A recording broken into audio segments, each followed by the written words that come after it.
নমস্কার।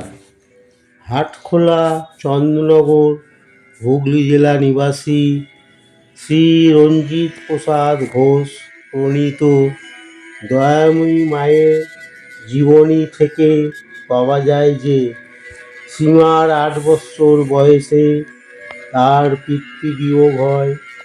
পরবর্তী বৎসর অর্থাৎ সীমার ৯ বৎসর বয়ঃক্রমকালে ১৩২৬ বঙ্গাব্দের ফাল্গুন মাসে ফরিদপুর জেলার অন্তর্গত রাইপাশা গ্রামের স্বর্গত গিরিশচন্দ্র ভট্টাচার্যের একমাত্র পুত্র শ্রীযুক্ত বিনোদ বিহারীর সঙ্গে শুভ পরিণয় হয়। শ্রীযুক্ত বিনোদ বিহারী সম্পর্কে প্রসঙ্গত বলা যায়, তিনি তার ১০ মাস বয়সে মাতৃহীন হন।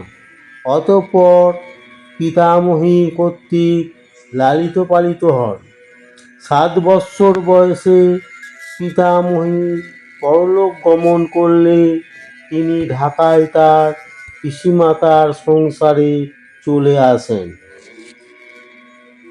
এই অবস্থায় তথায় সামান্য লেখাপড়া শিখে সামান্য বেতনে কোনো এক বিশিষ্ট সংস্থায় শিক্ষানবিশের চাকুরিতে ভর্তি হন।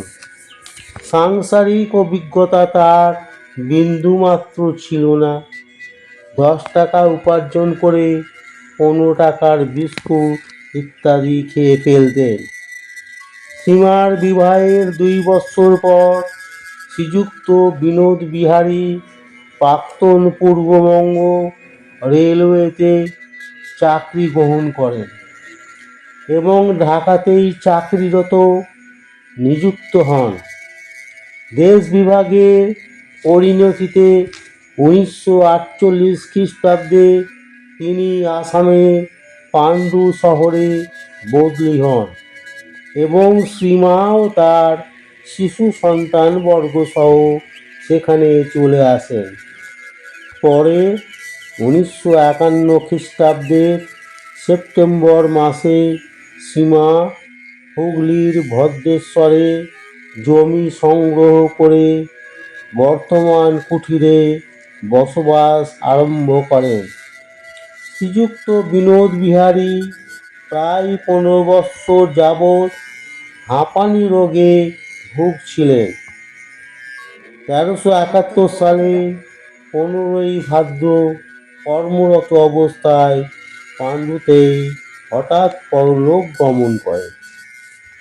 সীমা তার ১৭ বৎসর পর্যন্ত পিসিমাতার সংসারেই ছিলেন। এই সময়কালে তাকে অশেষ লাঞ্ছনা ও তীব্র অর্থকৃচ্ছ্রতা ভোগ করতে হয়েছিল। ইতিমধ্যে সীমার জীবনে তার জন্মগত দিব্যসত্তার প্রথম অলৌকিক উন্মেষ অনুভূত হয়। এখন তার বয়স ১৪ বৎসর। ১৩৩১ বঙ্গাব্দে এক অমাবস্যার গভীর অন্ধকার রাত্রিতে তিনি তার দৈনন্দিন কার্য শেষ করার পর রন্ধনশালায় বারান্দাতেই বিশ্রাম করছিলেন।